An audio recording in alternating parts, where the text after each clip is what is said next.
Check this out. We're going to hear now from my spiritual leader, the man himself, Jesse Lee Peterson.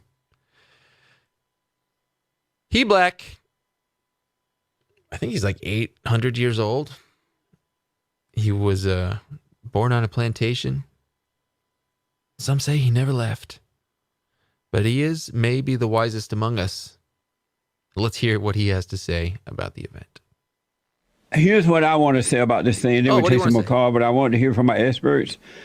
I've been saying for 30 years that white people need to speak up. 30 years. I've been writing about it. You can check it out on WordNet Daily and other places. I've been saying to white people, y'all need to speak up because there will come a time where you're going to come out fighting in the wrong way. Y'all need to speak up now so we can solve these situations in the right way. And I said that black people are suffering not because of racism. That's a lie. They're suffering due to the lack of moral character, the destruction of the family, and they don't believe in God anymore, and they're being used by other people. They don't realize it. And to cater to them and go along with affirmative action and all that mess will only add into the problem. Like, white people, speak up. It's okay. And Chris is getting the phone for you, folks. He'll be with you in a minute. I'm like, it's okay to disagree with black people. Don't give in to them. They're wrong. Tell them about it. Because they're not getting the truth in their homes. They're not getting it in their schools. They're not getting the truth in their churches. They're not getting it anywhere. And white people did not speak up. And then we traveling down the road, blacks started to, well, first the black was asking for affirmative action and all that. And white people like, oh, okay, it's slavery. Y'all can have that. And that wasn't enough for them. And then they said, hey, we are not smart enough or work hard enough to do it ourselves. We need your jobs. Let us in. And the white people like, oh, okay, we love y'all. Come on in. And then we travel down the road, the black people start knocking white people out. We're going to their business in broad daylight and rob and steal the business right in front of them, run out, and have it on video, put it up on the net. White people, oh, they're so cute. They're doing it because of slavery. I was like, white people, no. White people, no. He's right. Look, our fathers weren't speaking up. We haven't had it figured out. Jesse says he's been telling us 30 years. I've watched some of his old stuff. He has been saying this for 30 years. That white people in particular need to start speaking up.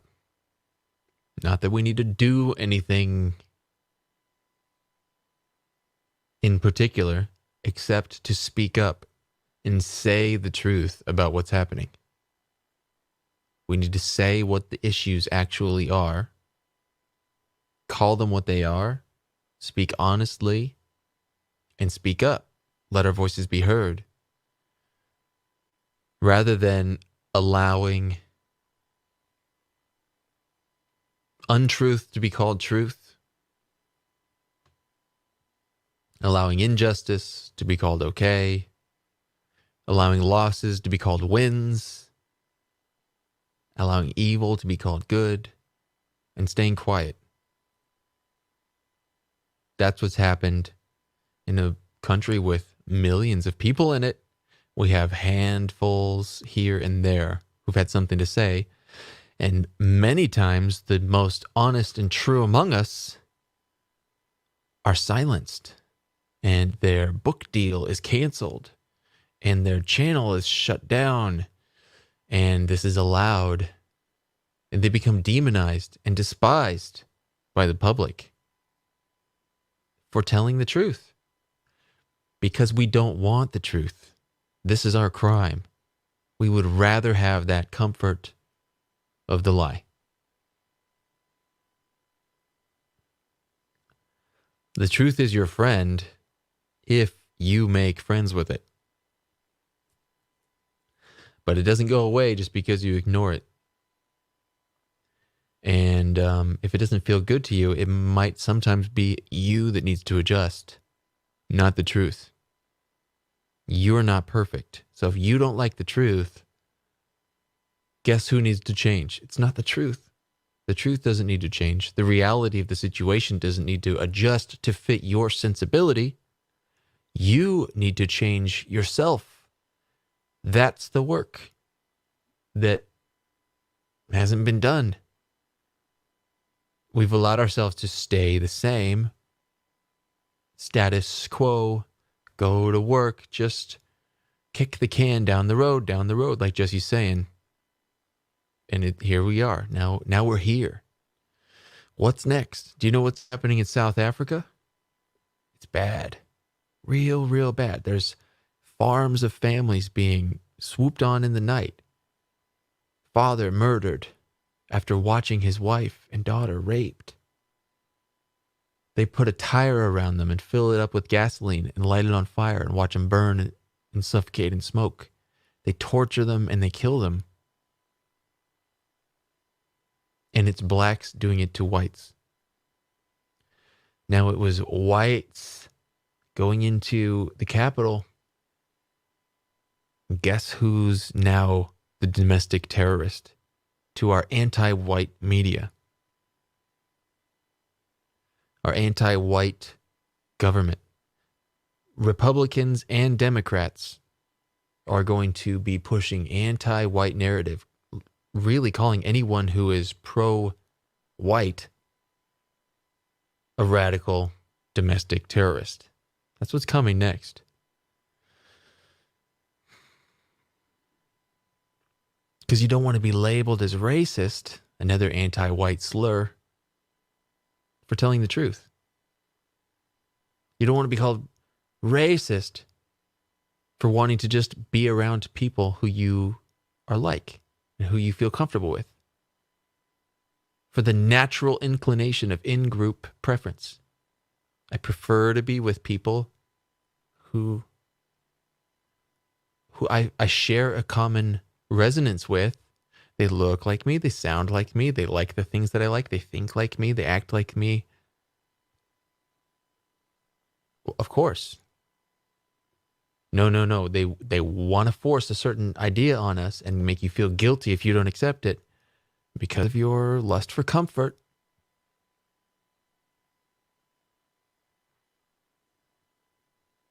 In your lack of honesty. You've bowed. And you've allowed it. And here we are. But take a minute and get real. Let it sink in. Like these are the consequences now that we're going to start dealing with. It's weird. This is a weird time. So let's hear what else Jesse has to say. Oh, y'all got to speak up. Don't be afraid. The worst thing you can have in life is fear. You only bring out the hell in your enemy when you have fear. Don't fear. God is with you. And so they start knocking out the whites. And there was barely any information reported about that. Barely none if they did something. White people are like, no. I'm like, white people, speak up. Speak up before they force you to come out fighting in the wrong way, and then you're going to regret that. And so the white people did not speak up. And then Antifa, Black Lives Matter came along, worse than the KKK. And they burned down white people business. And they stole their stuff from the whites. And then they start marching in the white people community saying, oh, white people, we want you to come out of there. That's our house. And now I'm like, white people, as we travel down this road, you better speak up. We're going to have South Africa in America. Oh, no, it's due to slavery. White people still didn't speak up. And it just brought out the worst, even more so in the blacks. And now black people have placed radical blacks in position of decision making in our government, in our police departments. And it's like all out war of white people now. And so now, as we saw in D.C. yesterday, the whites are coming out fighting. And this is exactly where the blacks want you. Exactly what they want you to do. If you notice, there was little or no complaint all year, 2020, about burning, looting, stealing, and killing from the blacks, from the whites, from the media. Some white people complain in private, right? And the media and others. Nobody said a word. Let them do it. Oh, y'all need to bow down to them. Kiss their feet, wash their feet. There were white people from a church in Michigan somewhere, I believe, washing their feet. Did you guys see that? There was a church that wanted to wash the feet of the BLM and Antifa people. There's people out there singing worship songs and praising Jesus, and we all going to come together in Jesus' name. These people hate you. These are servants of your enemy. That's not the way. I mean, that you're not going to virtue signal your way out of this. You're not going to Christian signal your way out of this. Okay? And the concept of Christ giving you some sort of redemption that you don't deserve, and then you wanting to transfer that onto, well, I'm also going to extend that same grace to others. It's not how it works. That's not God's actual justice. That's not anything real in the universe. It's a weird narrative spun by people who are wrong. Okay? As long as you are thinking that way, that you're receiving some sort of grace because Jesus died for you or something, that's not the right way to look at Christ's life. That's not the right theology. You're not just washed in the blood of Jesus, and there's no amount of martyring yourself that's going to fix this world up. Your Christianity should be yours alone. You don't pray on the street corner. You don't go wash people's feet as a public display of solidarity.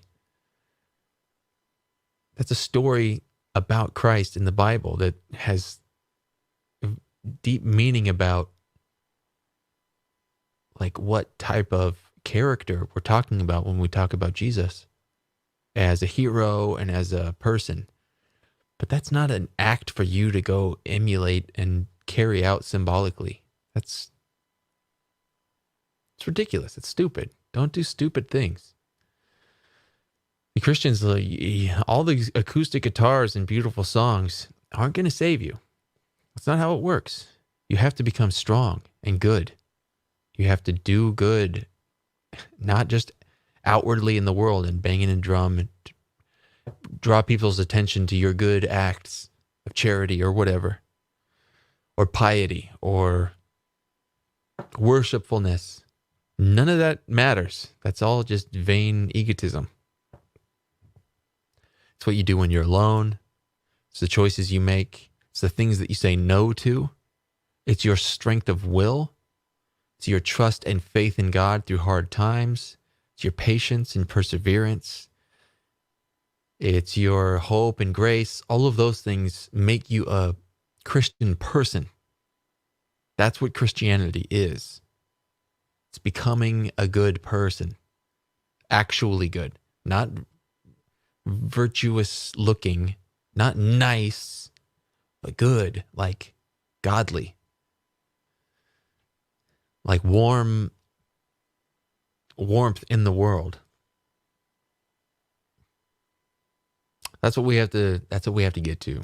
That's what I'm trying to get to. Don't look at me as an example of it, but I'm on track of understanding what's wrong with how we've been doing it. That's the level I'm on. So don't look at me as an example, guys. I'm just telling you what's not the way. It's not the way that I see Christians acting. That type of Christianity, and I'm not talking about just one flavor of it. Like, you show me where they are doing it, and you'll blow my mind, because I've been looking at everybody. I've been looking everywhere. I see a bunch of superstitious, egotistical, psychologically plagued niceness signalers. That's what Christianity looks like to me. Jesse, on the other hand, has a whole other concept, and he is a very interesting type of example. He's got a grift that he does on air for the benefit of you all, by the way, to a degree. But this guy he's tenacious. He doesn't give up. I've never seen him get angry. He talks with people who are against him all the time. He's very consistent. He's creative. He's full of joy. And I think he sincerely loves people. And he's fighting for good, effectively reaching young people, trying to make young men, and trying to restore families. What's more Christian than that? So that's what we have to do. We're like a nation full of shattered families, lost children, weak men.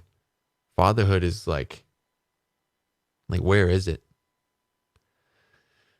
That's what we have to fix. We have to fix ourselves. Like a nation full of fathers who are being epic and raising great families wouldn't be dealing with these issues that we're having. We wouldn't have Nancy Pelosi. We wouldn't have someone named Nancy. Listen to Nancy. Okay, Nancy from San Francisco with fake teeth and fake boobs. She's up there chastising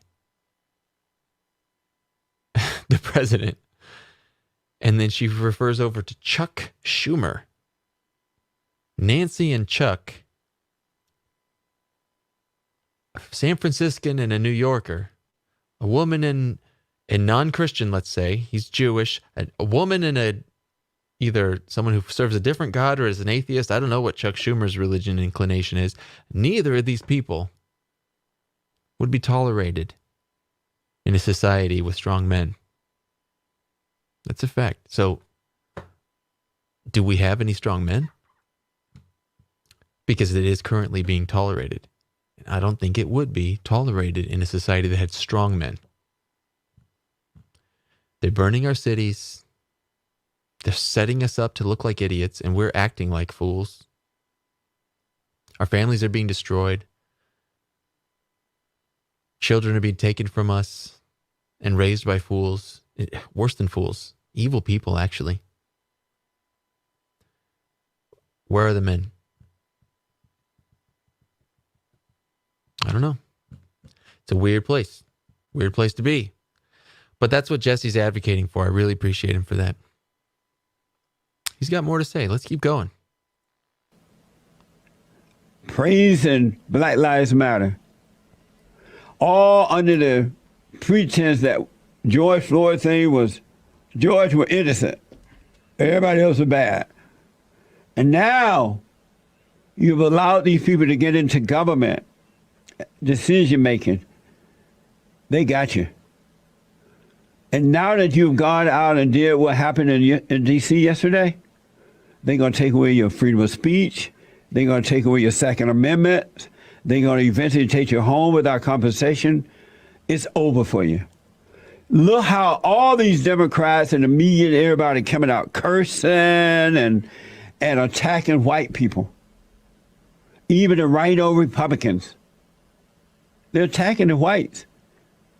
They were saying things like, Black Lives Matter representative, some stupid woman by the name of Cori Bush, a Democrat from Missouri, said that the event were due to white supremacists.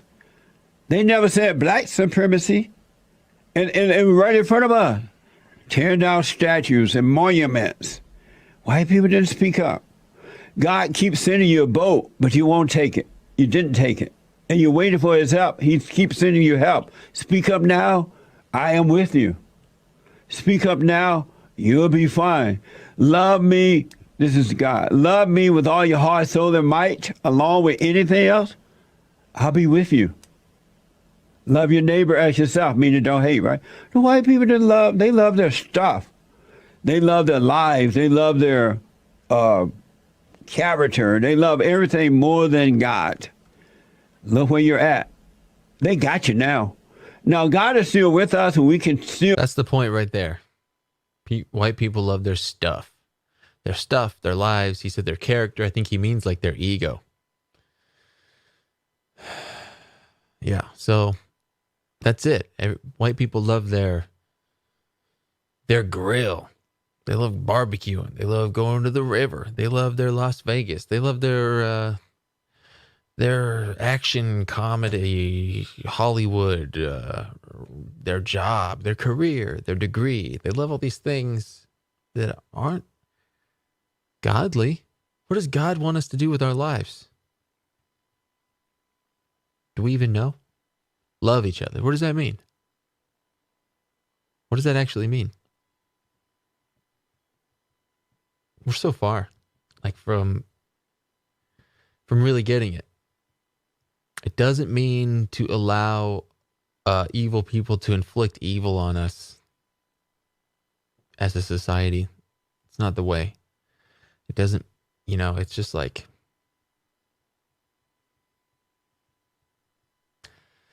look, I'm not trying to blame anybody. I'm really not. I'm just, and I don't think Jesse is either. He's trying to sound an alarm, like a wake-up call. Like when we're asleep, we're not responsible for the house burning. But once you're awake, you have to start putting the fire out. Otherwise, like, now you're becoming responsible if you're not acting. If you're awake and you see it and you just cowardly stand there when the fire is still able to be put out, you're becoming culpable. Like, why didn't you do anything? Becomes a valid question. So, is it too late to wake everybody up? Because is the fire already too big? I don't know. It's hard to tell. It's been hard to tell for a while now, and it's getting worse. Boy, oh boy. Is this whole house going to burn down and we're just going to have to rebuild a new one? Will we be able to? What's going to be left of us? Are we about to be just like relegated to the history books?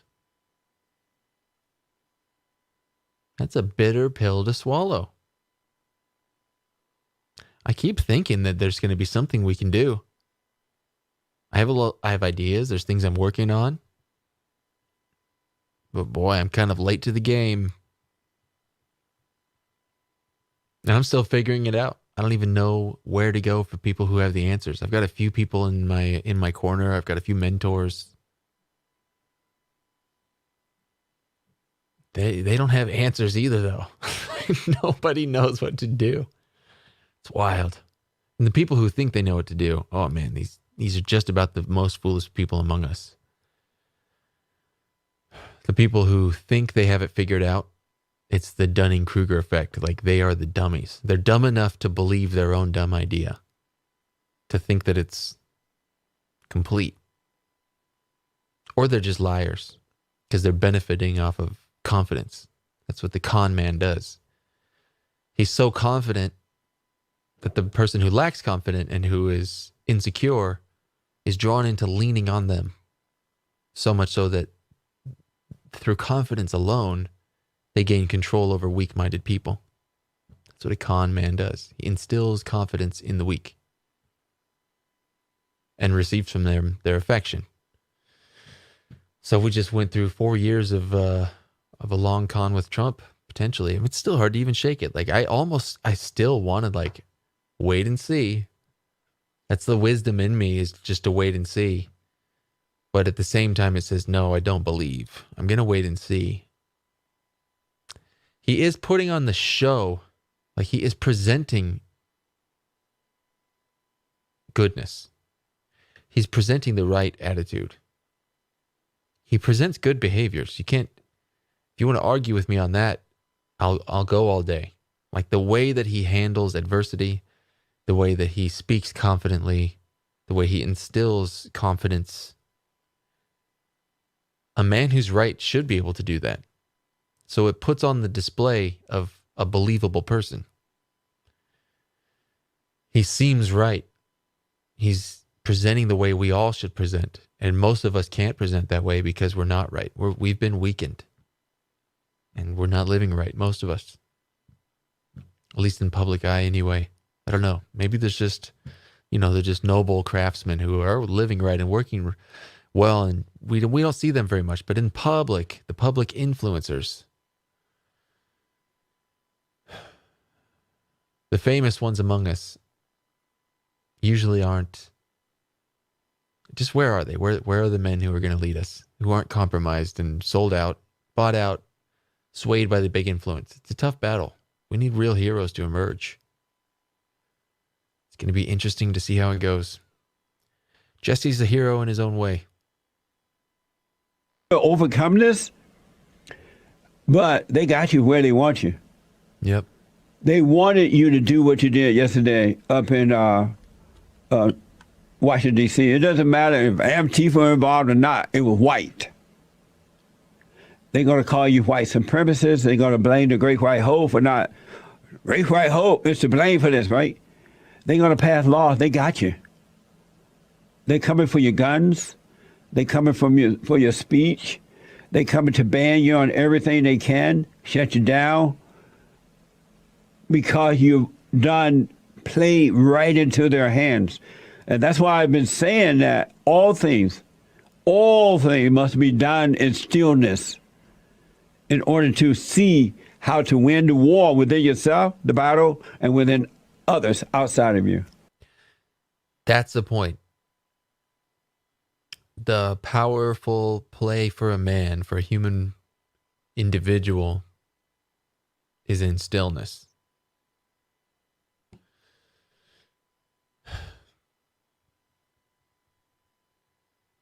Our friend Ashley driving down the road, screaming at her phone.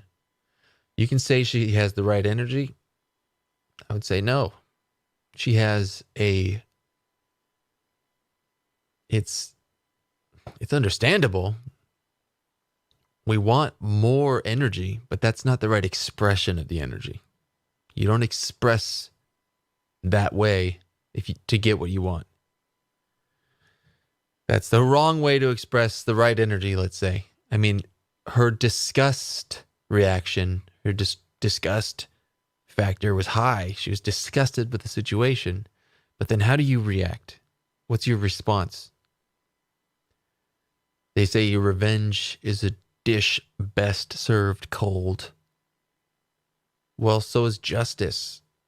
The wise reaction always comes with a steady hand, not shaking and spitting and fuming and trying to smash and jump through the window with no plan of what to do next. That's how she got killed. Okay? This raid on the Capitol was a horrible, foolish act because of that. Just imagine if this could have happened. Imagine if 100,000 people could have stood out there quietly. Just where you could hear the breeze through the leaves in the trees. That's a still hush. Even a moment of silence. What if there could have been that level of solidarity in the crowd to where they all could have been quiet together and let that go on the news? Instead of rushing the steps and smoke bombs and all that cringe, horrible looking stuff, what if they would have come together and shown the strength of self-control? What if they had all sat on the ground for 5 minutes without a peep? 100,000 people. That probably would have scared the shit out of the bad guys. They would have actually been scared. Now they're going, you fools, we've got you right where we want you. You've fallen right into the trap. Why weren't there very many guards around the Capitol? Why did they have such flimsy barriers?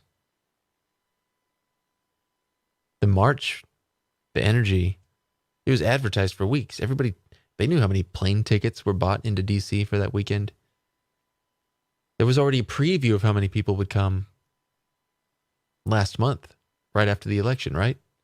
When the Million MAGA March, they already knew how many people were coming. Yet the police, for some reason, just weren't ready to hold them off. They wanted that. They were hoping for it. They had to have some resistance so that it looked like the resistance was overrun, but no actual resistance. Yeah, come and break in. Make yourselves into the aggressors. We'll call you terrorists. What if we had shown up and sat down quietly? Not until they kick us out even. Just a moment of stillness. That would have been amazing. Too little, too late. Shoulda, coulda, woulda. Man, I wish I would have thought of that. I didn't. You know? But maybe we can. Maybe we can learn from that. Just imagine, though. Sounds powerful to me. Imagine if that went out on the news, or if they would have refused to cover it. But I bet they would have. 1 million or 100,000 Trump supporters all gathered at the Capitol building and had a moment of silence. And it was eerie. You could hear a pin drop. For minutes on end, nobody said a word. And then they all joined together in a chorus and sang a song together, something uplifting and cool.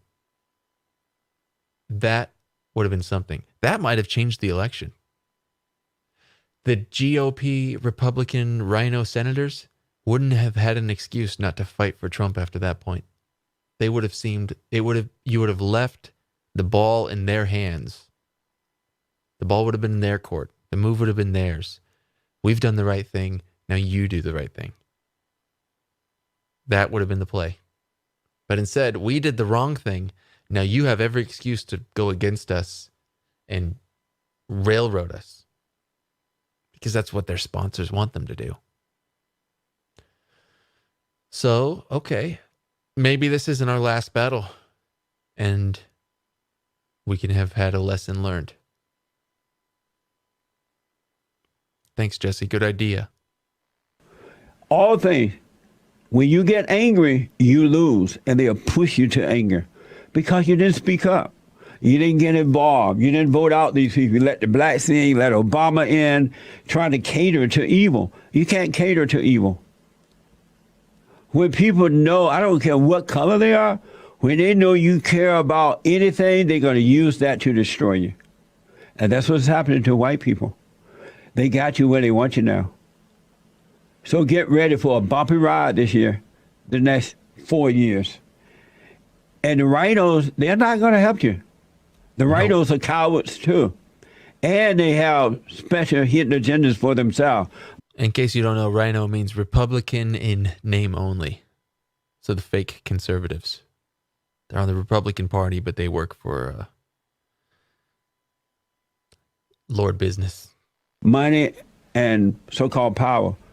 So what I suggest, and what was the name of the college from North Carolina just now?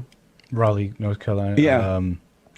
I forgot, but John, I believe, or James or something. You know, I wrote down that a peaceful protest is greater than one of those mob protests that we've been seeing all year with Black Lives Matter and Antifa. Justice mob, or mob by justice or whatever, justice by mob. A peaceful protest is better than that. And he was right about Gandhi. I made a note. Gandhi had the right idea. As a matter of fact, Martin Luther King Jr., something happened along the way. I don't know because I wasn't in his mind. But he learned to do the so-called civil rights movement in a peaceful way by visiting and talking to Gandhi and getting ideas from him on how to do that. Because Gandhi was very successful in India with his peaceful protests. Everything that's done in stillness will always work out well for you because God is with you. He will guide you. He will allow you to see how to do it. And you know, it doesn't look like it'll work. It will work. That's why you must endure. It will work, but you must endure. You got to overcome this anger. And white folks, you can't blame anyone but yourself as to what has happened and is happening in America because you did nothing. What the? You went along with evil. You went along with the blacks, trying to appease them. You can't do that. Evil is serious, and its whole mission is to destroy. There's no love in anger, none. You are not allowed to hate anyone, judge anyone, and have peace in your own life. It's just not going to work. He's right about that. And that's it. That's the name of the game. You can't have evil in you and expect a good outcome. And there's no love in anger. And people will try to argue that, and I don't think they can win that battle. I don't think love and anger go together. Love is giving and anger is taking and defending. They just don't go hand in hand. So that doesn't mean you don't fight for what's right, but you fight out of love and not anger. If you get angry, that's the result of okay, if anger rises up for a minute and you overcome the anger, fantastic. Now you can respond in stillness with a still mind. But anger is a perturbed mind. Okay, so the mind can become perturbed and then you work that out. You overcome that. You recenter and restabilize yourself. You level up to a new level to be able to handle the thing that just perturbed you. It stimulates you. It's the adversary. You've gone through some adversity. You became angry for a moment. Okay, don't act out of that anger. That's self-control, self-respect. Sustain your center. Restabilize. Close that window. As quick as you can, come back to peace, faith, hope, trust, love. Act from there. Of course, when something disgusting comes and an injustice comes your way, if you have an anger reaction, that's the natural thing. That happens in your body. That's like when something hot touches you, it hurts. You can't stop that. But you don't now hate the fire that burned you. You don't scream out in anger about it. The pain is there. You can feel the pain. Just like that with the anger can arise. But you immediately need to seek peace. That's what it means to love God with all your heart, your mind, your soul, along with nothing else. You don't love anger. Anger is that's like saying evil. Anger is evil. If evil comes your way, it can affect you. It can even enter into your body in the form of anger, hatred, resentment, discontent, vengefulness, fear, doubt. That's evil. It's come your way. It's entered into you. It's affected you. But you love God only. You don't love that. You don't stay with that. You dismiss that and seek God. Right? And you act from there. Dismiss that and seek God. Right? And you act from there. You act godly. You give a godly response. You return good for the evil. Doesn't mean you allow the evil to continue, but you don't fight evil with evil. The thing that made you angry, you don't now go and use your anger to fight back against it. That's not the right way. It just doesn't work. Okay? It doesn't work. When has it ever worked? To where it didn't actually just increase the evil when you've operated that way? When have you ever acted out of anger and returned evil for evil and then being glad that you did that? Felt good about it? Did your conscience like it? Were the effects positive? The hard thing to do is to overcome that within yourself. Find your way back to that stillness that you've practiced in your life, your godly practice, your discipline. You've been a disciple of Christ. You've been returning back to that anointed by the Spirit place, your worshipful lifestyle. When the evil has drawn you out of that frame, did you seek your way back in? Did you make peace? Blessed are the peacemakers, right? Or did you stay in the disturbed mindset? Did you stay angry? Did you use the anger against your enemy? Did you perpetuate the anger out into the world? Did you react to the evil with evil? It comes down to that. Can you return good for evil? Can you put light into the darkness? Can you be still in the storm? This is the level that we need to find.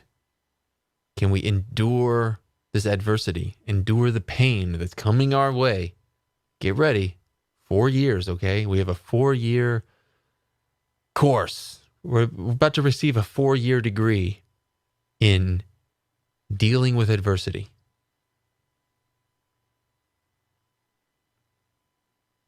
"2020 was the orientation to the new university that we're about to begin. COVID was a warm-up. That was intro to adversity. That was the prerequisite course. Now, welcome to the real show." But so for those of us who are adopting that mind frame, this is going to be the hugest opportunity to level ourselves up and to grow and to become the men that our fathers could have been or should have been or we needed them to be. Now it's up to us to become the men that we needed in our lives as boys. The men that didn't guide us up in this, we are now going to learn. Like, this is a grace. What did I see in the comments just a minute ago? It was really good. I think this is it. Yep. Andy said, "Mike, we've just got to remember that it's in God's hands. Sometimes God punishes people by allowing wicked leaders to take power." Couldn't have said it better myself. Think that's not true?